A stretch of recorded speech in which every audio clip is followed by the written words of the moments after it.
c'est le tympan d'une église. Le tympan d'une église qui a comme patronne le personnage du milieu, hein, qui est la Vierge Marie avec l'enfant Jésus qui se détourne complètement de la scène. Remarquez. Hein? Alors, il s'agit d'une église où le symbole primordial est la mort. C'est une église qui personnifie un cimetière. C'est une église qui est dirigée, toutes les églises sont orientées vers le nord, c'est-à-dire l'endroit où le soleil n'est pas présent. Ce qui veut dire que c'est une église où tous les métiers, hein, j'allais dire les amusements, mais c'est presque ça, ceux qui côtoient la mort sont représentés au fronton de cette église. Vous avez Notre-Dame, vous avez ici, je commence par le principal, c'est Saint-Michel qui tient sa balance. Et remarquez que le Christ lui fait un geste, c'est lui qui s'occupera du jugement dernier. Il y a moyen de développer ça pendant beaucoup de temps, mais ce n'est pas l'objet du cours. Donc on a Saint-Michel qui est le patron des escrimeurs au Bruxelles. Je prends Bruxelles comme exemple. Saint-Sébastien qui est le patron des archers. Hein. Vous avez Saint-Georges, les arbalétriers, et vous avez Saint-Christophe, ici, les arquebusiers. Vous avez la croix de Jérusalem, ici, et de l'autre côté, je ne sais pas, c'est la croix de Saint-Georges, de l'autre côté, soit. Donc, c'est une église, nous avons affaire à une église, c'est l'église du Sablon, qui est une église qui a été conçue tout autour d'une Vierge noire d'abord, et tout autour de sortes de professions qui tournent autour de la mort. Si vous visitez l'église, eh bien partout vous avez des transits, hein, vous avez des combats entre des personnages, vous avez des squelettes un petit peu partout, surtout dans les hauteurs. Il faut passer presque une journée dans cette église pour voir qu'il s'agit du temple de la mort. Et ça se retrouve ici à l'entrée. C'est Notre-Dame du Sablon qui était une Vierge noire. Oui, c'est légendaire, hein. Attention, il n'y a rien de... Non, c'est une légende. Une Vierge noire doit arriver en principe soit une apparition dans un chêne ou un autre arbre, soit par la voie fluviale, toujours, d'ailleurs où il y a une apparition et toujours de l'eau. Hein. C'est Notre-Dame du Sablon, mais c'est une autre représentation, c'est une représentation contemporaine. Mais ce qui est intéressant, c'est la représentation de tous ces personnages qui personnifient en quelque sorte la mort. Et en plus, Saint-Sébastien, patron des pestiférés, hein, qui est là. Saint-Michel, c'est le jugement dernier. Donc, vous voyez qu'on tourne. Et là, Saint-Christophe, c'est le passage d'une rive à l'autre, puisqu'il passe le Christ, la lumière d'une rive à l'autre, c'est-à-dire de la vie vers la mort. Donc, tout est complet. Mais tu dois dire quelque chose. Eh bien, quand c'est bien le caractère de Bruxelles, ce sont tous les archives et toutes les représentations guerrières, entre guillemets, Oui. qui sont allés défendre le maintien de la Vierge à Bruxelles, parce que les orations sont venues pour la reprendre. Oui, absolument. C'est bien ça. Absolument. Et là, je reprends un cortège aîné. Parce qu'il existait déjà une procession dans le cimetière du Sablon, mais un cortège aîné. On faisait le tour du quartier, le tour de l'église, puis on a fait le tour de la ville, et maintenant, cette cortège, c'était l'homme gang. Donc maintenant, on n'a plus aucun... C'est vraiment du folklore pour les touristes, maintenant, ça n'a plus aucun sens, mais à cette époque-là, ça avait un sens. Jusqu'à l'époque jusqu'au XVIIIe siècle, ça a eu un sens. Bon, voilà ici, à peu près la même chose. Vous voyez qu'il y a un changement de facture, hein, c'est très différent. Nous avons le même Saint-Sébastien, qui est là. Nous avons le même Saint-Christophe, le Saint-Michel, le Saint-Georges, et ici on a Saint-Géry, qui est patron de Bruxelles. Ceci est beaucoup plus récent, la preuve, et ça vous devez voir, les noms qui ont été gravés en dessous. Ça prouve que les gens ne savent plus rien, on est obligé de leur mettre le nom du personnage. Maintenant on ne les voit presque plus. C'est l'entrée de l'hôtel de ville.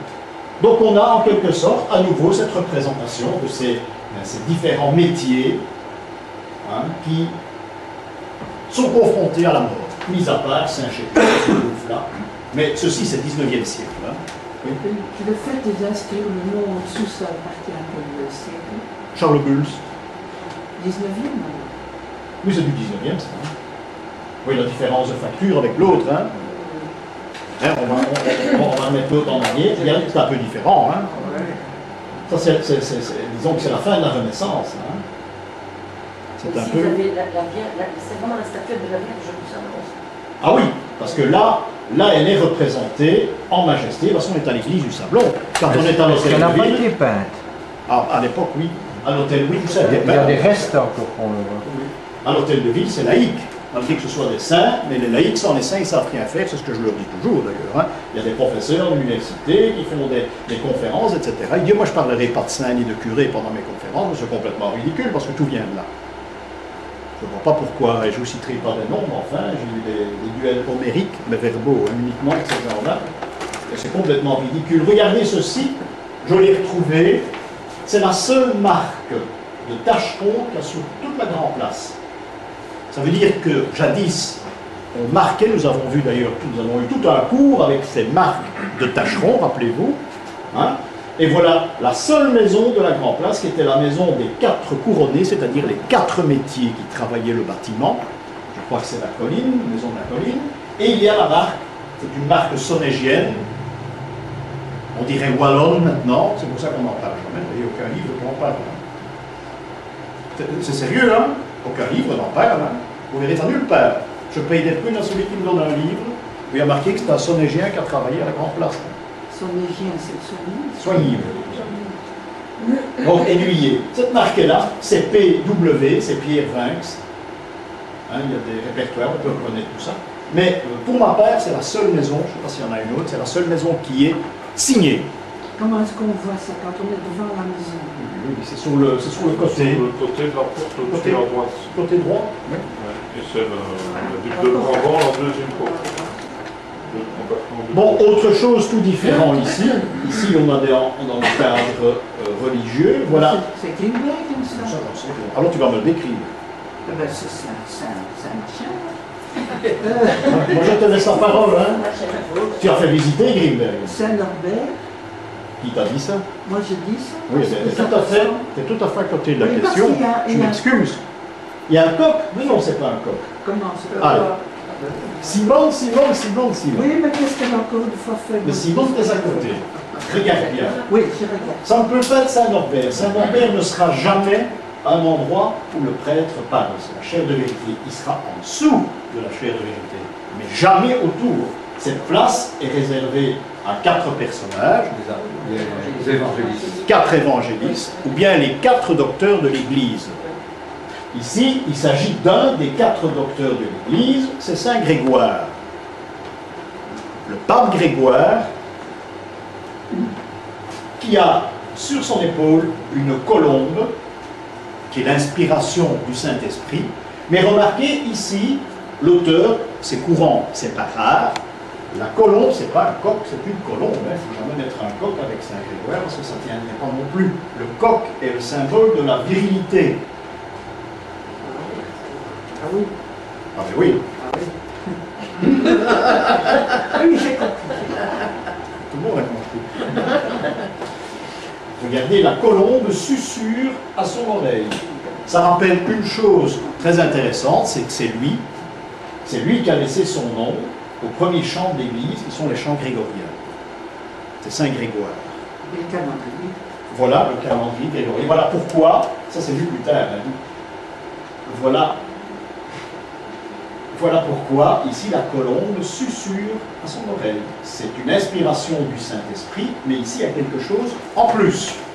La colombe a beaucoup transforme, modifie, dédouane très souvent certains saints.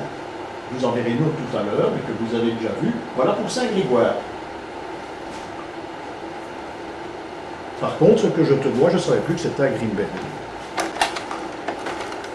Ça, ça a moins d'importance. Ah, ça, Comment ça bouge. Eh bien, Simon, tu y vas? Oui, eh bien, c'est le baptême de Saint-Basile. C'est très bien. Maintenant, tu vas m'expliquer.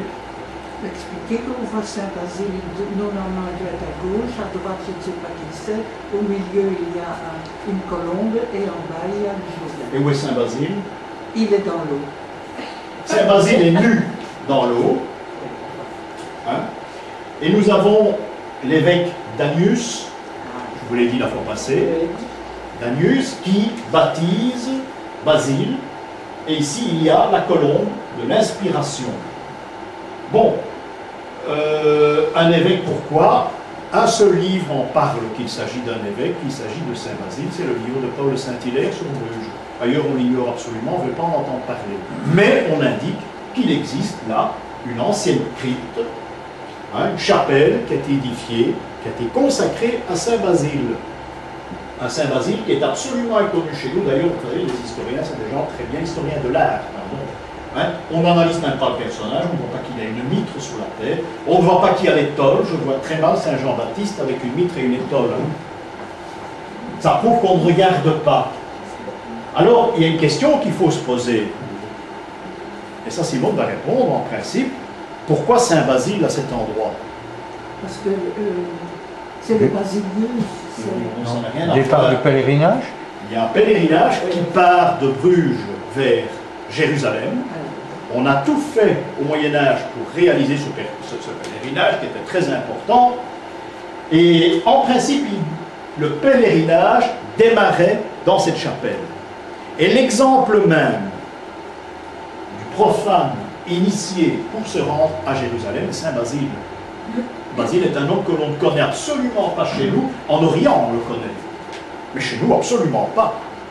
Et c'est la raison pour laquelle, je pense, on l'a totalement oublié et on l'a remplacé par un autre. On dit que c'était le baptême de Jésus. Donc vous m'avez dit que vous avez une fois trouvé un guide qui a parlé du baptême de Saint Basile. C'est intéressant. Mais maintenant, il faut savoir expliquer. Maintenant... Un guide qui était une personne pensionnée qui faisait comme ça des visites parfois quand il y avait trop de bruit. Mais maintenant, il faut savoir pourquoi il y a cette présence de Saint Basile à cet endroit. Ça a quelque chose à voir avec l'église de Jérusalem Absolument. Parce que de là, il fallait aller à l'église de Jérusalem, où il y avait la reproduction du tombeau du Christ. Et c'est là qu'on partait en direction de Jérusalem. C'est pour ça qu'il y a le 500 à Bruges aussi, qu'on l'a amené là. On a retrouvé une fiole, je ne sais plus tellement où, qu'on a passé lors des croisades, on l'a amené là. C'est le début du pèlerinage à Jérusalem. C'est Bruges, d'où la prospérité de Bruges qui est devenue une des villes les plus riches d'Occident. C'est pas pour autre chose. Tous les banquiers étaient là, tous les grands corps de métier étaient là, d'accord, mais c'est pour cette raison-là, à l'origine. Le Danius, il est l'évêque de quoi? Ce Danius, Dionysos. Je crois qu'il était évêque d'Antioche, je pense. Excuse-moi, le stade Basile de la Saline. À Bruges, en dessous de la chapelle du 500, sous la Grande Place, sous le bourg. Bon, celui-ci on a vu la fois dernière, mais j'avais un complément d'information à vous donner, c'est pour ça que je l'ai apporté aujourd'hui, qui est très important. Et personne ne m'a posé la question, parce que je suis resté un petit peu, je pense à passer autre chose à ce moment-là, il faut parfois reprendre les esprits.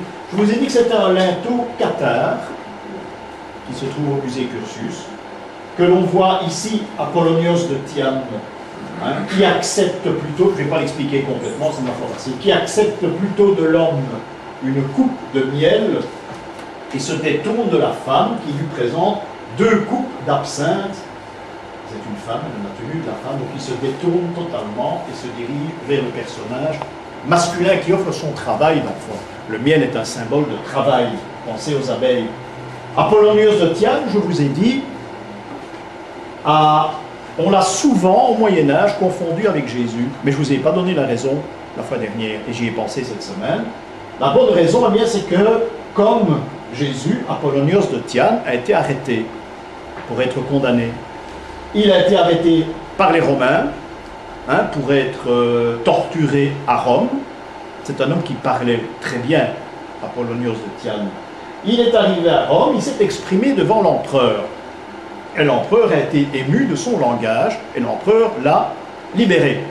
Il a été acquitté. Et il est retourné dans ses communautés, et tout le monde a dit qu'il était ressuscité, en comparant l'histoire à celle de Jésus. Troisième siècle. Oui, fin du 3e siècle. Début du 3e siècle. Voilà pourquoi on a confondu... Oui, voilà pourquoi on a... Avant. Voilà pourquoi on a confondu les deux. Apollonios d'où? De Thiane, T-Y-A-N-E.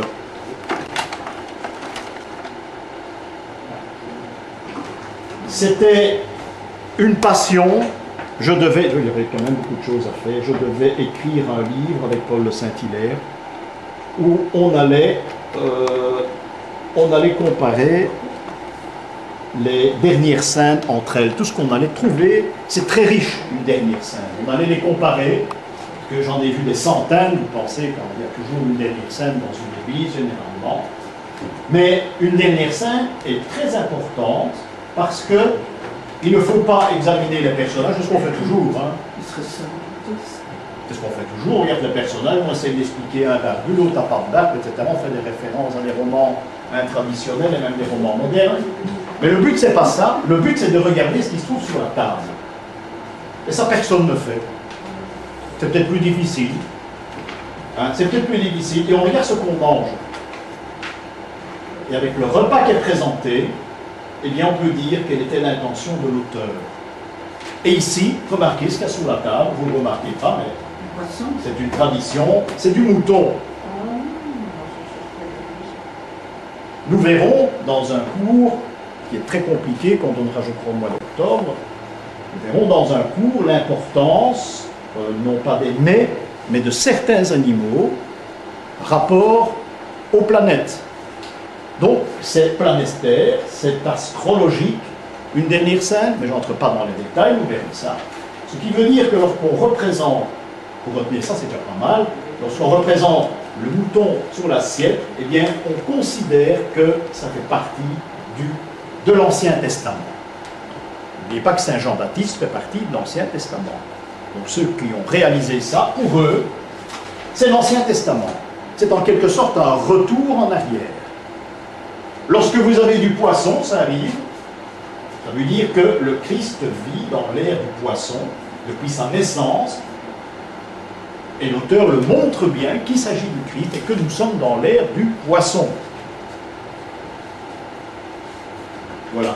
On voulait faire ce livre, mais vous savez, Et la femme qui est en dessous. c'est ça. Alors, pour vous dire comme c'est intéressant, les dernières scènes, elle n'est pas très nette, mais je crois que ça va comme ça. Parfois intéressant, voilà une dernière scène, c'est un vitrail qui se trouve en Allemagne, on boit comme des trous, parce qu'on boit à la cruche, c'est bien allemand, je m'excuse, c'est pas péjoratif, hein. Mais vous ne verrez jamais ça, parce que une représentation française, par exemple, des apôtres qui boivent à la cruche. Hein. C'est marrant, hein. Mais ce qui est intéressant, nous avons la dernière scène, toujours encore un qui va boire à la cruche, seulement regardez ici, on n'a pas de poisson, on n'a pas de mouton, mais on a du jambon. Et imaginez-vous que depuis le Moyen-Âge, c'est Soest, je crois que c'était pas Soest, si j'ai bonne mémoire, non, Paderborn, une petite ville en Allemagne, et la région, c'est une région qui est, hein, on y fait du jambon, du saucisson, tous ces trucs-là, c'est depuis le Moyen-Âge. Hein. Et c'est une des raisons pour laquelle, eh bien, ici, c'est leur plat. Maintenant, je vous dirai une chose, avec le musée des Beaux-Arts, Simone la connaît, c'est parce qu'elle me fait visiter. Il y a une dernière scène où le Christ est présent avec les apôtres et on mange des moules et des escargots. Tu l'as déjà vu ce tableau? Il faut bien regarder ce qu'il y a sous la table. C'est devenu un vice chez moi quand je vois des dernières scènes parce qu'on avait dit faire le travail, mais on ne l'a jamais fait. On va les voir.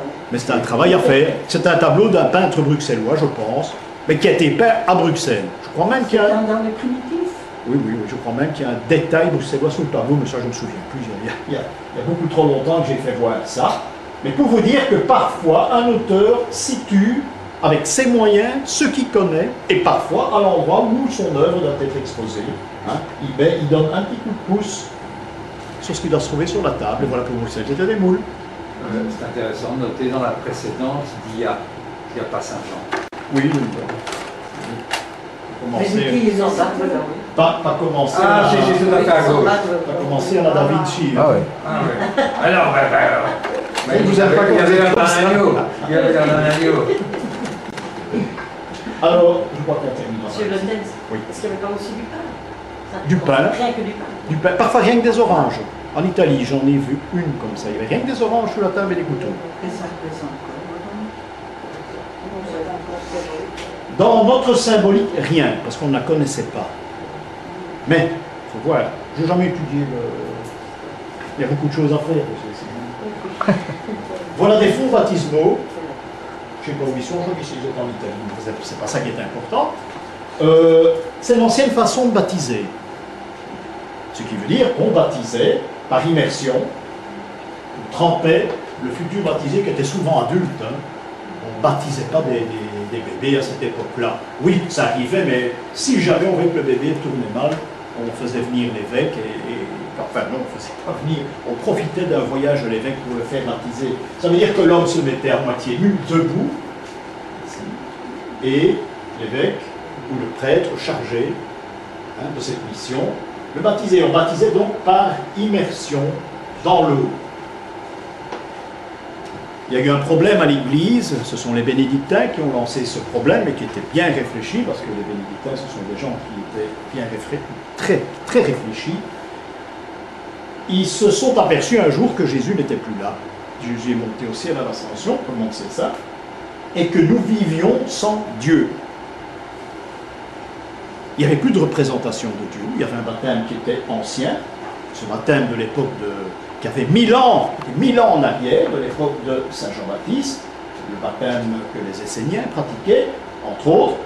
Et bon, il fallait trouver une autre formule, et l'Église s'est tablée sur l'avenir.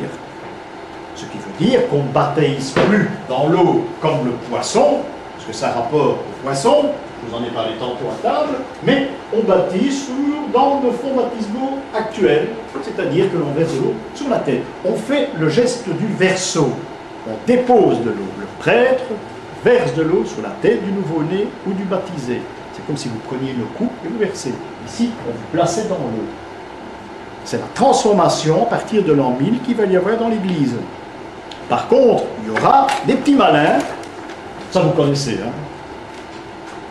Oui, c'est Liège. Oui, Saint-Barthélemy. il y a des petits malins qui, au XIIIe siècle, vont vouloir faire marche arrière. Je vous présente cette œuvre d'art, qui est une œuvre d'art, qui est une œuvre insensée. Il n'y a aucun symbole là-dedans, ne cherchez absolument rien, il n'y a pas un seul symbole, il est faux, celui qui existe, il est même faux, donc il ne faut pas parler de symbolique lorsqu'on se présente devant ce chef-d'œuvre. Ce sont les fonds baptismaux de Saint-Barthélemy, à Liège. Mais voilà ce qu'on appelle une condamnation du gnosticisme, ce qui veut dire que ce que les bénédictins ont annoncé à l'an 1000, ce nouveau baptême, cette venue du Messie que l'on attend 1000 ans plus tard, on construit les cathédrales au XIIIe siècle et déjà au XIIe, ces cathédrales qui doivent tenir 1000 ans jusqu'à l'ère du Verseau, où ça sera la fin du monde. Donc elles doivent avoir 1000 ans d'existence. Ici, nous avons un artiste qui a été commandité pour combattre cette idée et pour revenir en arrière. Ce qui veut dire qu'on a refait une cuve à immersion. On invite les philosophes. Hein? On analysera ça mieux. Parce qu'il y a un nom ici en dessous qui reprend les initiales des 3 grands philosophes dont Socrate est représenté. Et ici, vous avez un soldat, l'armée qui a reçu ordre de faire une réforme dans cette histoire religieuse que certains n'acceptent pas, puisque nous avons fait ici à la connaissance, au changement du baptême, ce sont les gnostiques qui sont à la tête de cet événement. Et on a même, et ça c'est pour couronner le tout, on a un soldat qui n'a rien à voir dans la religion, qui lui fait le signe des gnostiques, qui est l'index dirigé, et il le dirige vers Saint Jean-Baptiste. Saint Jean-Baptiste, lui, il ne fait pas le signe des gnostiques. C'est vraiment à l'encontre de tout. C'est vraiment le modèle. Non, c'est pas le Christ, c'est Saint Jean-Baptiste. Oui, mais attention, il faut faire très attention quand on étudie une représentation du Moyen-Âge. Hein. Un détail, vous l'avez vu avec la mitre de Danius tantôt, un détail et tout est par terre. Hein. Nous avons affaire à Saint Jean-Baptiste, mais il y a peut-être une étiquette qui met Jésus-Christ qui baptise les soldats. Hein. Ah là, j'oserais même le jurer. Hein. Parce qu'on ne fait pas attention, mais n'importe quoi. Hein. Mais ceci est important, ce qui veut dire que ce sont des réfractaires, c'est un retour en arrière, ce sont des gens qui sont contre les gnostiques, c'est un auteur qui est contre les gnostiques et qui enseigne l'ancienne façon de baptiser. Vous connaissez tous cette représentation. Et en plus, mais là je terminerai, les fonds baptismaux reposent sur des taureaux d'airain. Oui. Taureaux d'airain qui rappellent 4000 ans en arrière de l'histoire sainte dans l'Ancien Testament. Ce qui veut dire on veut vraiment dire ici, c'est comme ça qu'il fallait faire et on ne change pas. Donc c'est une réaction contre les gnostiques. Il y en a eu d'autres, mais celle-là est très parlante. Un Christ de cimetière, avec les 4 clous. Étant donné que le 4 symbolise la terre, dans un cimetière, il doit y avoir obligatoirement un Christ à 4 clous, ce qui nous sort de la symbolique habituelle où il y a 3 clous. Pas de croix sur les tombes, c'est un non-sens puisque c'est la terre, et la croix, c'est la terre. Il y a après la Révolution française qu'il y aura des croix dans les cimetières, il n'y en a jamais. Hein. Alors imaginez-vous les reconstitutions historiques que vous voyez, avec des cimetières à croix. C'est pas mal, hein? Après c'est beau. Regardez, c'est important. Oui, ici c'est un clou carré. Le carré qui est en contact avec la terre. C'est un clou qui se trouve à proximité du cœur d'une église, que l'on ne voit jamais. J'ai fait visiter l'endroit, ben, il y a longtemps que je ne le fais plus, mais je devais chaque fois avec l'aide, comme on fait ici, avec les tables de 2-3 qui m'accompagnaient, d'enlever tout un tapis. Le curé n'est jamais là, c'est pas un problème. Maintenant, il y a d'autres cultes dans l'église, c'est plus gai. On enlève le tapis et on découvre, vous voyez ici, j'ai dû enlever le tapis à ce jour-là, qui était un tapis rouge et un tapis bleu encore au-dessus, parce qu'on cache ceci. Premièrement, je peux expliquer un peu ce que c'était. D'abord, c'est un clou qui a le pouvoir de récupérer un courant tellurique dans la terre. Ce clou est très probablement, ce clou doit être plus d'1 mètre.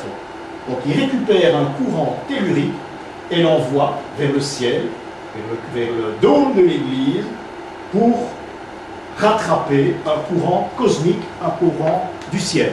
Ce qui veut dire que ces 2 courants se rencontrent à l'endroit précis où le prêtre a mis son autel et où il dit la messe. Voilà de quelle façon on travaillait dans le temps. J'étais dans cette église il y a quelques années, par hasard, parce que je fais beaucoup de choses en solitaire. Il y avait un guide qui expliquait, et c'était les architectes qui avaient cloué ça dans le sol, pour être exactement avec le dôme de l'église, pour pouvoir calculer, architecturalement parlant, si tout était bien, les murs étaient droits, etc. C'était très passionnant. Je vous en montrer un autre. Pour le moment, le tapis est parti, pour info. Oui. Il n'y a plus de tapis. Le tapis, il est comme ça. Oui, il est comme ça. Merveilleux. Et c'est où? C'est Notre-Dame. Notre-Dame de Bonsecours. de Beauce. Oui, je donne rarement les lieux, parce que c'est pas ça qui est important. Ce qui est important, c'est ce que l'on voit. Ah oui, maintenant, oui. Dans ce cas-ci, oui. Ici, ne me demandez pas où c'est, j'en sais rien. Voilà. Je ne sais pas les pieds de qui. Même chose. Je sais plus où c'est. Exactement la même pratique. Maintenant, je vous conseille de faire une chose. Et à Liège, vous pouvez faire ça. À l'église Saint-Jean, vous vous mettez à l'endroit, on ne voit plus le clou parce qu'on a fait une très belle rosace. Et vous vous placez les 2 pieds là-dessus, vous restez une petite dizaine de minutes, vous allez voir la force que vous allez ramasser en sautant. C'est une anecdote, j'avais une bonne amie à l'époque, elle avait un caractère épouvantable. Et quand on allait à Liège, elle se mettait là dans 10 minutes, parce qu'elle croyait beaucoup à toutes ces choses-là, elle se mettait à 10 minutes, elle avait un caractère épouvantable en sortant. Et ça durait toute la soirée. Alors c'est l'église que j'évite en général, c'est l'église Saint-Jean à Liège, parce que là il y a ce courant qui passe, et en plus c'est une église Saint-Jean l'évangéliste. Donc voilà 2 exemples. Oui. C'est pas une église ronde où il y a le... À Liège. Oui. C'est pas un labyrinthe, c'est une église ronde. Elle est juste à côté de la gare des autobus. Je terminerai par l'église du Bonsecours avec un exemple. Je vous ai dit, et nous détaillerons ça plus tard, que le rayon du soleil à la première messe doit éclairer l'autel le jour de la fête du Saint, à laquelle l'église a été consacrée. C'est important. Mais les églises ont été transformées. Le soleil ne pourrait même plus passer ici. Alors qu'est-ce qu'on fait? Eh bien, on a mis, et vous en voyez énormément dans les églises du 18e, on a mis des rayons de soleil. Voilà pourquoi il y a des rayons de soleil en bois. Et ici, on a Dieu le Père. C'est assez caractéristique. Je crois que c'est le seul. C'est aussi Notre-Dame de Bonsecours. C'est le seul qui a bossé, c'est Dieu le Père, qui, là, vous ne le voyez pas, tient un sceptre avec un trident. Elle est où Notre-Dame de Bonsecours? Place Fontaine. Ah oui, d'accord. C'est une église qui est très belle, mais où il y avait beaucoup de choses avant, très intéressantes avant qu'on l'ait complètement fait. Bon, voilà, Je n'anticipe pas sur un cours de fin d'année, mais je vous montrerai une chose, c'est que ce n'est pas Jean l'évangéliste qui a écrit l'Apocalypse, comme on l'a toujours mis cette belle étiquette, hein, Apocalypse de Saint Jean. C'est l'Apocalypse de Saint Jean, mais pas celui dont on parle, pas celui que l'on connaît. Vous voyez ici, et en Espagne ils sont conscients ça, parce que c'est un hôtel espagnol, c'est le style. Hein. Vous avez Saint Jean, son supplice dont on parle rarement. Il est passé dans une cuve d'huile bouillante. Hein, vous voyez, tout le supplice est là. Ça, c'est typiquement espagnol, ces représentations. Et de l'autre côté de l'église, c'est une église Saint-Jean, de l'autre côté de l'autel, eh bien, il y a la représentation de celui qui a écrit l'Apocalypse. Dans le fond, il y a une transformation, c'est de l'alchimie, une transformation d'un personnage qui va disparaître et qui va renaître. Et ça, nous verrons, nous détaillerons tout ça quand on verra, quand on étudiera l'Apocalypse. Et c'est qui celui qui l'a écrit? Pour nous, c'est Saint Jean, l'évangéliste. Et pour pas nous. Et le martyrisé? Le martyrisé, c'est Saint Jean, l'évangéliste. Ah oui, d'accord. Nous verrons ça en détail. Je crois que je termine par celle-ci. Ça, tu connais, hein, Simone. Ou bien c'est à Bruxelles, ou bien c'est à Bruxelles. L'hôtel de ville de Bruxelles. Bruxelles. Et ce qui est très rare, et là j'en parle dans un de mes livres, il y a ce petit chat qui est là, vous voyez, sur la chaise. C'est rarissime, la représentation d'un chat sur un monument religieux ou officiel. Et là, il se trouve sur sa chaise. Eh bien, entre-temps, imaginez-vous, parce qu'on n'a qu'une petite tête et on travaille beaucoup, j'ai retrouvé dans mes notes de cours anciens, et je vous le dirai quand on étudiera la Grand Place, quand on fera de l'alchimie, ce petit chat est peut-être le personnage caractéristique le plus important dans toute l'histoire des maisons de la Grand Place.